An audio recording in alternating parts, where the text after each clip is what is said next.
Welcome to Trust Leaks, the show that uncovers the hidden cracks that quietly cost you clients' credibility and cash. I'm your host, Sandra Martini, business strategist and creator of the Get It Done Right community. Each week, I'll shine a light on the small mistakes and omissions that erode trust. And then I'll share practical fixes you can implement right away to build stronger relationships, keep clients longer, and grow with integrity. It's time to seal the leaks and build unshakable trust. Today, we're going to be talking about the four-step discovery scan. In episode 2, we focused on delivery gaps, the difference between what clients were expecting and what was provided as part of your experience. Today, instead, we're going to be talking about a simple scan that you can run on your business at any time, and it will show you other additional trust leaks that you have that you can quickly and easily fix. Okay, let's start with the first one. The first one is your public facing persona. What does that mean? It's your public trust. It's Google. We'll start with Google, search engine optimization. So I want you to go ahead and make a note to, after this podcast, go ahead and Google your name. Okay, just type your name into Google. I find it's best if I put little quotation marks. So quotation mark, my name, quotation mark. See what comes up. What's the first page that comes up? Go ahead and look at it. Do the same for your business, assuming you have a business name. Now, once that's done, you will bring up that page and ask yourself, okay, what do people experience when they see this? Are there any errors? Is it the correct name, the correct business address, the correct business name? Is it what you do? Is there anything in there that's incorrect? Are there broken links? Are there outdated information, old offers or pricing? And all of this will simply depend on what's coming up, which page comes up. Is it bad pricing, old offers? Because one thing about the internet, once it goes out there, it's out there. So this could be something that you put up 5 years ago and the internet never forgets. So you want to see what Google brings up when you do a search on your name and then also your business. Okay? Simple. 5 minute scan, take a look at what it brings up and then, but don't go down the rabbit hole. Don't look at every single page that's there because you'll be stuck for hours. And if nothing comes up, that tells you something as well. Okay, so step one, public trust, what's coming up? Next step. Okay, so we've got four-part scan here. This one is your website. So go ahead, bring up your website as if you were a potential client. Look at your website and say, okay, do I understand what I offer? Is it very clear, very quickly, what it is that is being offered to the client, what they're going to receive? So, first part, is it immediately clear what I do? Second part, is it really clear what happens next? Is there a clear journey? Is there a clear next step for them to take? Okay, once you've got that down, now it's time to notice things. Is your contact information easy to find or is it buried? Something that a lot of people don't realize, you need to have a mailing address and phone number on your website. That is an FTC regulation. So, do you have one? Is it easy to contact you? Do you have clear calls to action? If you want someone to opt in to request your free goodie, is that clear? Is the button to do that big? Is there email and first name? Are they clearly indicated before they click that button to sign up? Do you have stale copy? Did you write this 4, 5, 6 years ago?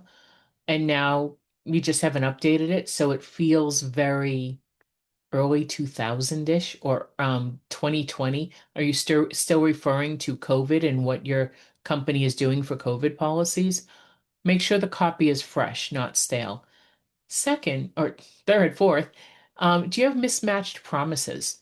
So on page one, does it look like this is all about what you do, and page two is completely different?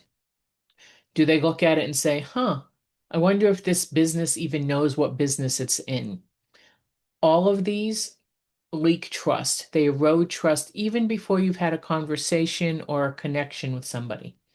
And something to realize, if you have to explain verbally what you do, if your website can't do it for you, you are quietly eroding trust. Okay, because they have to ask. You don't want them to have to ask, what exactly is it that you do? Okay, so that's the second part of our scan. Third part, social proof. Social proof reality check. Are you on the platforms? Or are you just on one platform, but you're on it consistently? If you are on more than one platform, and by platforms, we're talking, of course, LinkedIn, Facebook, Instagram, Twitter/X, TikTok, Pinterest. I am not on all of those. I'm on a select few that work for my business. Which ones are you on? Whatever ones you're on, if more than one, is your profile consistent? Or are you a motivational speaker on this one and a consultant on that one and an author on the other one? Is there confusion? Okay, again, we don't like confusion. Do you ever share testimonials, case studies? Do you have reviews on your profiles?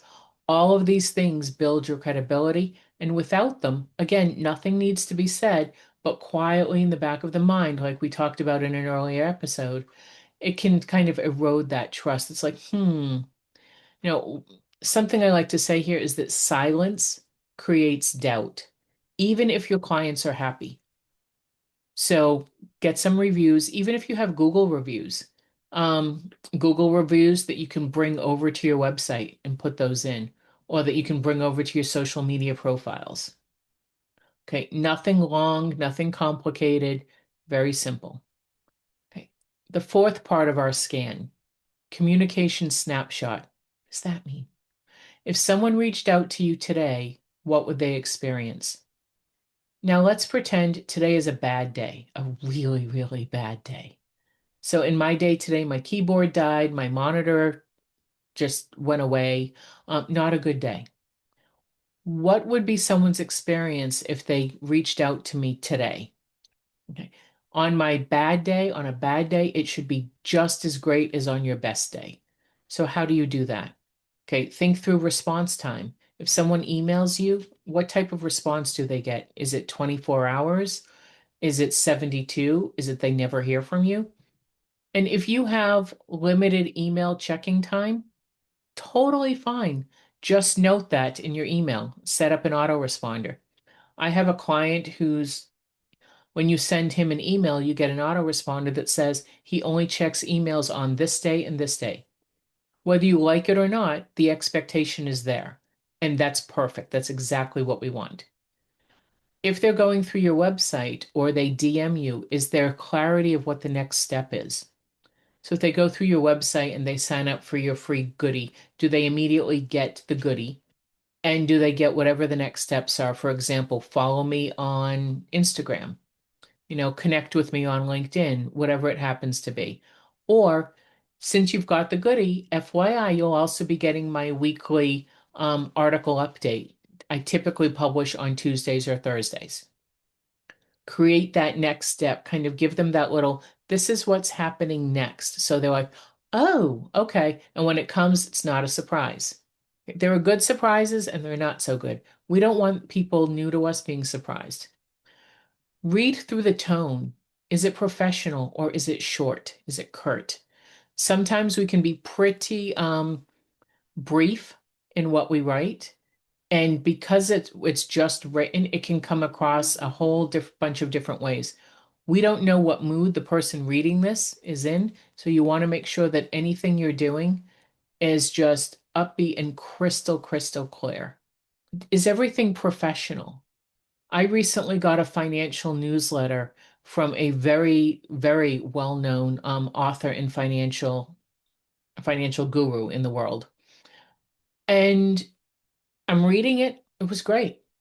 And there were a couple of pictures that were put in this little newsletter, email newsletter, just to really make a point here and there. Well, the pictures were not good. The author's name was misspelled. Okay, so the author is sending out this newsletter with a picture of one of his books, and his name was misspelled. He obviously used AI to do this, um, which is fine. However, it wasn't checked by anybody on his team. So does it come across professional? Does it come across like something that I might want to be interested in? We talked earlier about Google a little bit. And Google, as you know, search engine optimization. So you want your website to be able to be found in the search engines. There's something new, and this is a little bit more advanced. This is called AEO instead of SEO. AEO is answer engine optimization. And what answer engine optimization is, it's AI. When I type my name, your name, into AI, we'll just pick ChatGPT. If I go ahead and type it in, what happens? If I say, who is, what is, if it's a business name, what comes up? Recently, I was reading a study that showed me that this was the first time in over a decade that Google search engines have dropped in terms of the percentage of searches. Not a lot, and they are still, number one, but they decreased a little bit. And the other piece of that, AI search engines increased because people go to Google to search something. People go to Amazon to buy something. People go to AI to chat GPT, for example, to get answers to things. And that's why it's called answer engine optimization. So, can AI read your site? Does AI know who you are? There's a whole, and we will cover this in a future episode, but that's a special, a little deeper dive. And if you'd like a prompt on how to ask AI about yourself, go ahead and head over to trustleaks.com and we'll have a little prompt on there that you can download and use to search for yourself on AI and see what comes up. What people need to understand, what I hope you understand after this episode, is that trust starts forming well before money ever changes hands. And in fact, oftentimes money doesn't change hands. People don't even reach out to you because any one of the four things that we've covered today don't meet expectations. Even when the prospect, the potential customer or client, doesn't have expectations. They're not thinking they have them. But if they can't find out who you are, if you have zero testimonials or reviews, if your information on your website is hard to read or they can't find an email address, all of these are subtle cues to to the subconscious saying something's not right. And more importantly, do I want to give money to this person who can't manage their business? Again, a lot of this is subconscious. Do I want to give money to somebody who can't manage their business? How are they going to be able to properly serve me? So while this quick scan that we've done catches some of these obvious things, the majority of trust leaks actually live in your experience, not on the surface. And we're going to cover the experience much deeper in our next episode. But until then, do your scan. And the four things we're scanning, just a quick recap. One, Google yourself like a prospect or client would and see what comes up, your name and your business. Two, acting as a prospect or client, what is your website's first impression? And cover the things that we talked about.